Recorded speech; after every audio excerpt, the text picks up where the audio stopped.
La première œuvre d'art à mentionner est évidemment l'ensemble des 12 écrans avec paysages. L'ensemble a été vendu 144 millions de dollars américains, établissant ainsi un nouveau record pour une œuvre d'art chinoise vendue lors d'une vente aux enchères internationale. Les œuvres ont été produites par le célèbre artiste chinois Qi Baishi. La plupart des œuvres d'art sont vraiment très précieuses et cela comprend des chefs-d'œuvre comme 12 écrans avec paysages de Qi Baishi. Ces peintures ne sont pas seulement les œuvres d'art les plus importantes du maître, mais elles sont aussi les œuvres les plus extraordinaires de la vente aux enchères de cette année. Qi Baishi, qui vécut de 1864 à 1957, était un maître de la peinture chinoise qui peignait principalement des fleurs, des plantes et des paysages.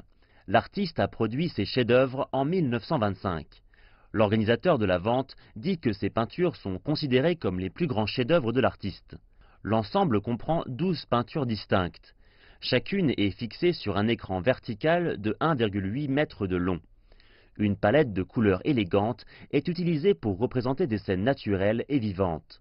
On dit que Qi Baishi a été inspiré par l'éclat réel et naturel qu'il a perçu au cours de ses nombreux voyages à travers le pays.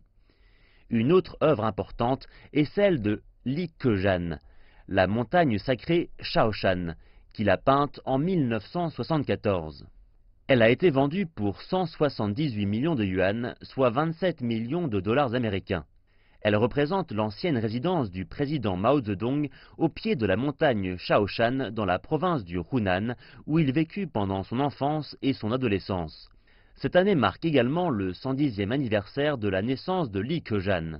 D'autres œuvres importantes en vente comprenaient les 12 écrans avec paysages à l'encre sur doigt du peintre Cui Zhuzhuo, Fleurs sur 12 rouleaux de l'artiste Wu Changshuo, ainsi que le Sutra du cœur, un manuscrit bouddhiste célèbre écrit par Zhao Mengfu. La maison de vente aux enchères reste à la première place des ventes d'art en Chine et se vante d'avoir le volume de transactions le plus élevé du pays.